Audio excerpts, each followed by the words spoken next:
Hello, welcome to Framed. I'm Janice Irwin, your hostess this evening. Our guest today is Deborah Bohl.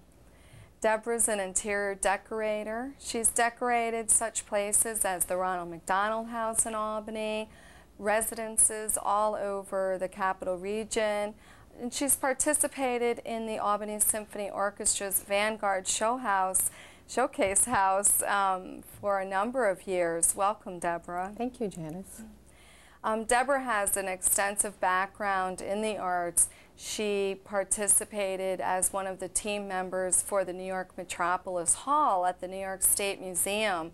The costume dioramas were Deborah's responsibility along with other areas of that project.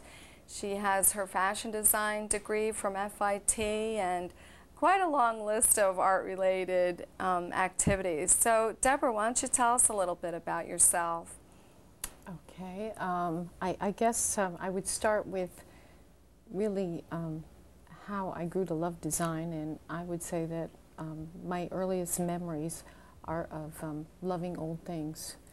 And by attending auctions with my mother, I really grew to love textiles and really started collecting them very early in life. So I knew that I just loved fabric and old things, and the older the better. And as I said, fabric was really my first passion. So when I went to school, I pursued fashion design, and that was really my first step towards heading in the direction of design. Well, when did you decide to become an interior decorator after your many other visual art experiences? What was sort of the process that led up to that? I was working full-time for the State Museum, working on the costume dioramas, and which included, again, a lot of reproduction, restoration, research. There were many, time periods depicted, and I became more involved in interiors at that time. So while I was working with the curators, we were collecting props, creating interiors, and at the same time, I had just purchased a downtown property when Albany was going through that urban renewal process. Yes. And I went through that grant process and received some HUD money and basically bought a shell downtown, a brick shell, for $13,000 and began that restoration process. So that was a real school for me, going through really gutting that property, doing the research, and completing the project was probably an 18-month process. I can imagine. So while I was doing that, I was learning, I was learning something new every day and then some, and I was courting disaster and learning how and when and where to research interiors. And by the time I finished that project, I met a lot of people, and it sort of opened a door, and people actually started asking me to do that kind of work for them. Oh, wow. So to prepare myself better for that work, I went to JCA and took some courses in interior design, things like drafting and, mostly mechanical stuff, because I had already had a strong art history background. So I picked up some tools to use, and really that was pretty much how I started, flying by the seat of my pants, learning as I went along, and great. Relying on the education that I had already. Oh, that's great. I always think that when you really have a hands-on approach and experience in projects, you learn just so much, and you learn fast. And as you said, you've always had your strength with your art background already, so I think that's really exciting. What is the difference between an interior designer and an interior decorator? I hear so much controversy, and more people that I thought had been decorators initially now are interior designers. Is it a trend to use that new labeling, or is there actually some special certification that applies to one or the other? Well, there is certification that's required for you to be called an interior designer. in order to be an interior designer, you really need to have a degree in interior design, which I do not. I have my degree in, fashion design, as I said before. But also, you need to pass an exam, the ASID exam. Okay. To have that accreditation. That is correct. To be an interior designer. Correct. Okay. And what does that stand for? I should be able to just, if I think about it for a second. But it's an interior design professional affiliation. That is exactly right. There are really two camps, on this subject. It's really not that important. It doesn't really matter whether you're an interior decorator or an interior designer. Interior designers, by training, have more architectural training, so they might be trained more with sort of electrical schematics and lighting and that sort of thing. However, it's really what you learn when you're out there on the job that really defines you as a professional. And to me, the greats out there, the people that I really bow to in this industry, are actually interior decorators. Okay. People like Mark Hampton, I believe, had his degree, he had a law degree, but a love of art, and his love was fine arts. And eventually it sort of translated itself in a convoluted way. He became, the great designer, the great decorator, and I love his work. I love his work probably better than anybody's. Mario Boita, he's not trained as an interior designer. All of these people are incredibly talented individuals who have a sense of it from the beginning. And that's really how you should qualify your decorator or your designer, is by referral, by seeing what their work is. So if they can do the job, it doesn't really matter what the accreditation is. Okay. All right.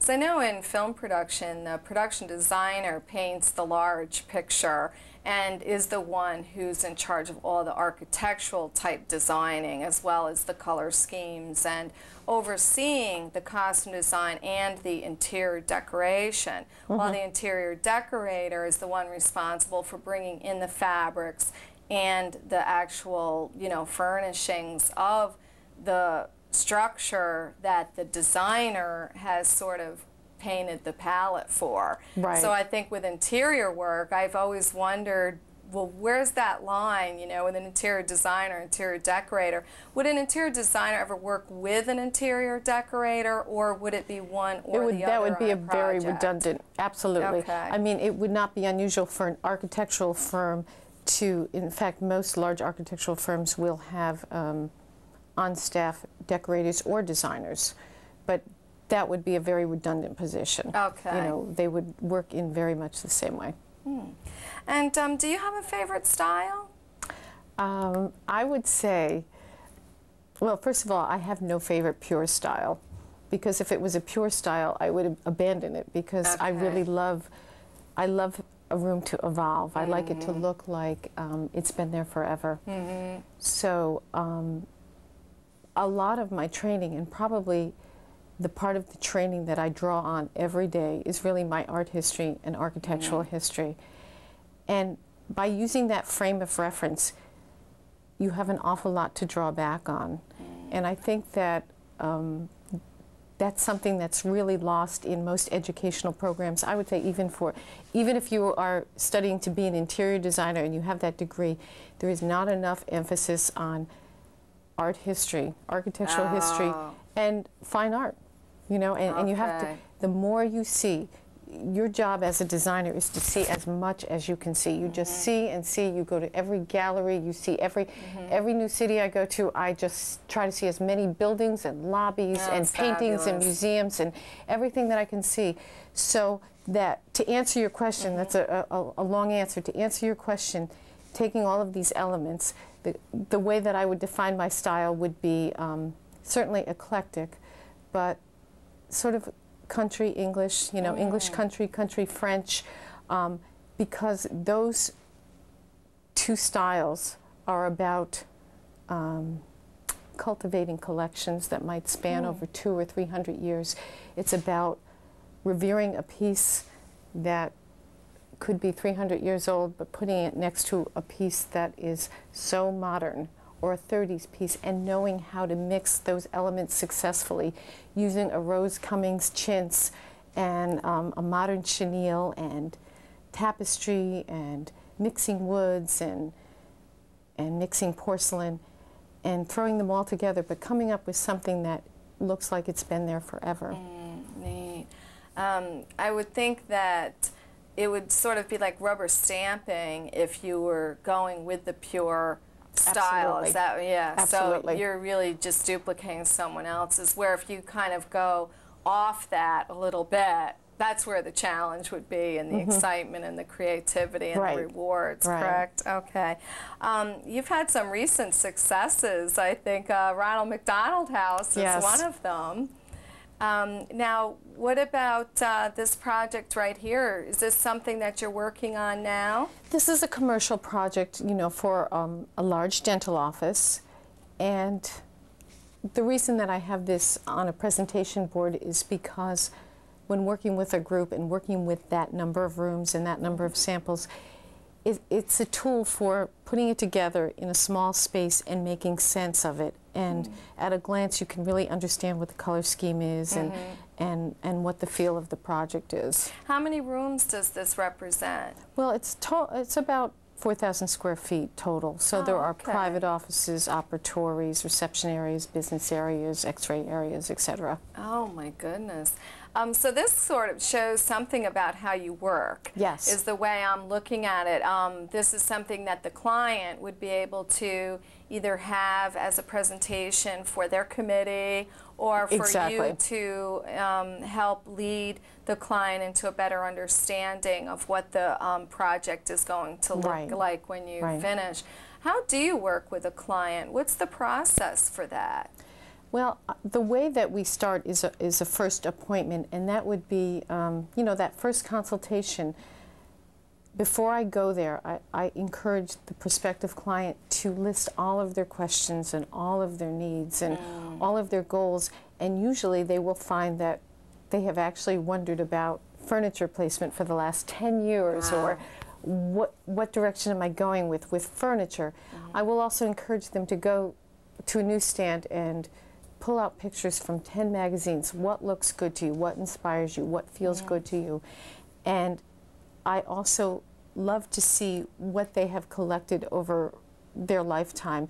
And I don't care if it's a collection of porcelain, you know, wonderful porcelain, which is a great love of mine, or it just might be seashells, or whatever it is that interests them. I want to know what it is so that whatever I do for them, it's reflecting their taste and what I introduce to them as well. So how would you get started? If you took me through step by step, the client would contact you, and then would they bring you sort of their thoughts first, and then you'd start to think about the visual project, and then you'd bring that back to them? I imagine there's a lot of back and forth between yourself and the client. There certainly is. That initial consultation would consist of me interviewing them, really, and finding out what they're looking for, what their interests are.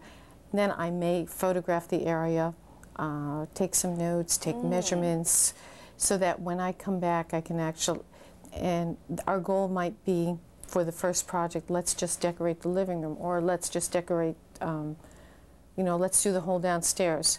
So we'll agree upon budget, some guidelines so that I'm not coming back, you know, in left field.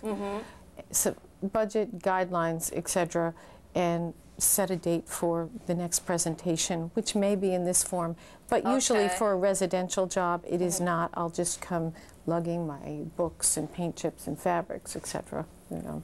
So the client should have an idea about the budget, what they have to spend prior to the meeting. Absolutely. And then you will be able to come back with offering what the possibilities are within that price range. That's correct. And then it's up to them if they want to really have everything that they truly want, Are they going to finance that, or are they going to compromise? And I could see where you would be in a compromising position at times too, if they really want something. Well, actually not, because I really do understand that everybody has a budget. I mean, we all have a budget. I have a very stringent budget.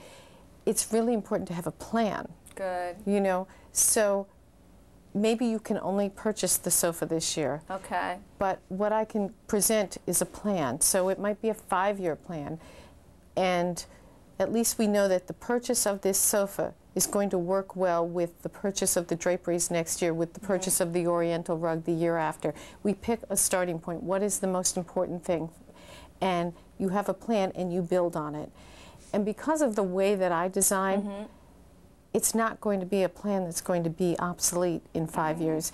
It's the way that I design, the rooms that I design the best, the ones that I feel the best about, are the ones that are timeless and will endure, and be easily built upon for the next 20, 30 years, point. Rather than to just go with the extremely trendy, that's going to fade out in 5 years. I've been in some friends' homes that I actually have 2 friends who have orange countertops. The one just had that kitchen redone, and the other one's been struggling to get hers redone. But it was just kind of funny that just out of coincidence, 2 of my friends had the 70s kitchen. I was going to say the countertops are kind of the scourge of the business, but my rule of thumb is what I tell everybody about countertops, because colors still come and go, and Corian seems to come in all of these incredible colors. But I always say, we always want to think about a color that we can find in nature, preferably on the ground, So it would be very choice. It would be very rare for me. I don't pick colors for countertops at all. They never endure. I really reach for something that looks like stone or sand or granite, because I think that's wise. That certainly endures, Okay. Now, say we took this project, for example, and just speculatively, you don't have to give me the details of that particular client, but they approached you and gave you a budget, and then you put together these beautiful samples and showed here what room this is, what material this is, where this is going, this material is going, the flooring, the walls, and then what's happening in this room. You've given materials for that room. So the client would get to review those. And say they didn't want to go with this particular swatch. Would you already have other ones with you and you'd sort of lead them into a decision then? Or do you go back and sort of start all over again with the design? Well, actually, as it happened, when I made this presentation, there was one wallpaper rejected, which is very unusual, because to please that many people and to cover that many areas, I considered that really a great success. Yes, I can imagine. But sometimes I do. As it happened, I did have some, a backup book with me, but mostly I would go back and rework it. Okay. And then once you and the client come to an agreement on the colors and the textures, because this is very textural, I just want to point out, I think to those who may not be able to see it, this just is so textural and so warm and cozy feeling. Just looking at them, like, I would feel comfortable, I think, in that space. Well, I'm glad to hear that, because that's certainly a goal, good. Particularly in any medical office. And that's my personal and professional goal. And I feel that in so much commercial design, there's always one jarring feature that keeps you from being comfortable, which I avoid at all cost. I really feel that a commercial interior needs to sort of be softly residential and comfortable and really possess universal appeal, so that everybody feels good there. Well, I absolutely love what you've done here on this presentation. I think it's going to be exciting to see the finished product. Now, would you oversee the construction, or do you bring in a construction manager, or what's the next step after you and the client have agreed to everything? There is, on this particular project, there is a project manager, and there will be a construction firm that has been hired to do this. But still, I will attend to every detail. I will have an exhaustive finish schedule, and I will, check every finish, be there, mark the walls, hang the last picture. Oh, that's really great. The Ronald McDonald House, I think, sounded so interesting. How many bedrooms was it that you were involved with? Well, there are 16 that are slated to be done. 4 are now complete. Oh, wow. And it's really a wonderful project. I have a love of the project because so many people are really affected by it. And I remember the first presentation that I made to the board of directors, and they had never met me. They didn't know much about my work, and I had done a few presentation boards for the first few bedrooms. And I said, an interior is like a good book. It takes you to a place that you may never otherwise visit. You know, it's an experience. A beautiful interior is an experience. And I really do believe that.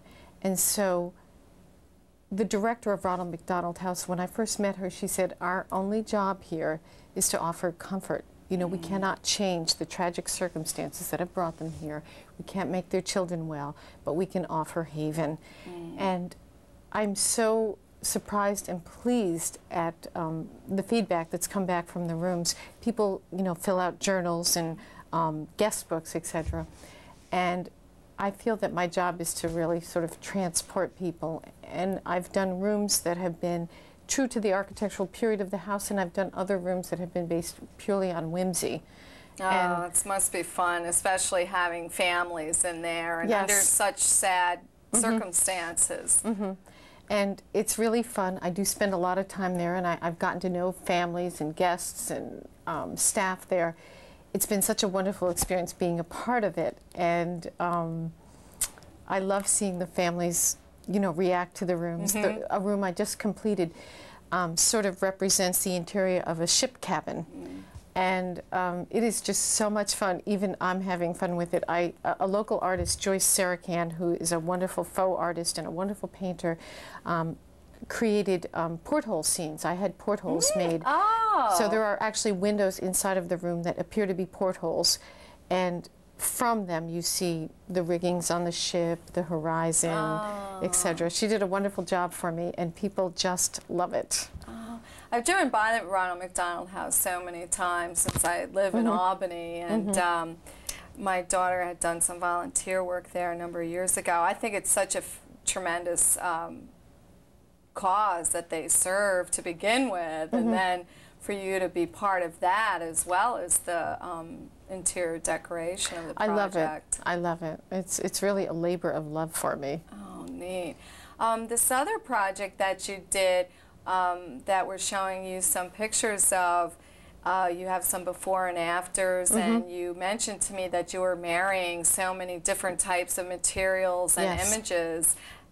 What's happening with that, or you want to describe that a little bit? This was a show house, 1999, and it was a really wonderful Georgian colonial built in the 1860s in Slingerlands, and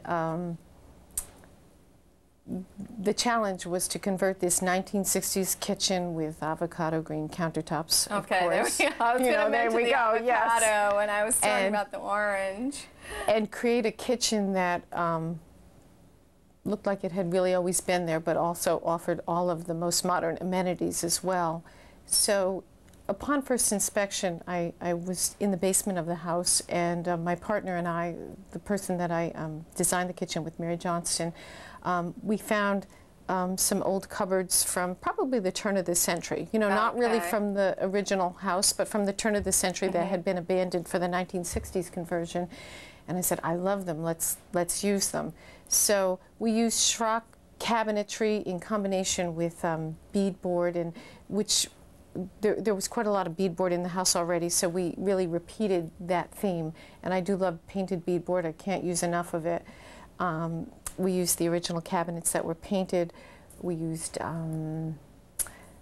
maple cabinets, and we also had some custom-made inserts made, just boxes, plate racks, etc., that were made out of pine and that we painted green, you know. So the combination of materials, it works. You put it up and it works. And if I were to show anybody in advance, I'm going to use this green painted plate rack a few green painted shelves, and I'm going to use these turn-of-the-century glass front cupboards, and I'm going to use frosted maple cabinets. Most people really wouldn't understand in advance. Okay. But in the end, again, it looks like a kitchen that kind of evolved. It looks like a kitchen that maybe is from the turn of the century or maybe from just a little bit earlier. And it's really very soft, and all of those colors really just combine to a really wonderful, soft, easy to live with finish, without losing sight of the original architecture, and really blending nicely, you know, with the original architecture. And you'll notice really the most startling transformation was the bathroom that really easily could have been a gas station bathroom with the wall-hung sink. And again, yes, and again, I used a lot of beadboard and used, you know, reproduction, really nicely designed American Standard sink, you know, pedestal sink, and the lines were very neoclassic. It was very quiet, and I remember seeing so many people walking through as I manned the show house saying, "This must be the original bathroom." Oh, wow. And of course there were no toilets or running water or anything, you know, in the house in 1860, but it was a great compliment. It meant that it just melted into the house nicely. That it was so real for them. I suspect your art history background and your love for historic homes must attribute so much to your work. What are your influences?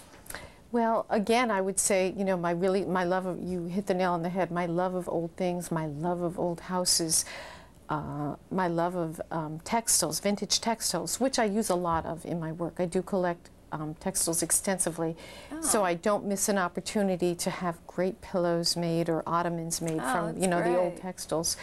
So, you know, that's really what drives me, you know, and to continue really doing what I'm doing is enough for me. Each new project is like a honeymoon for me. I get very excited about every new project, and I totally immerse myself in it for several weeks before I even touch it, you know.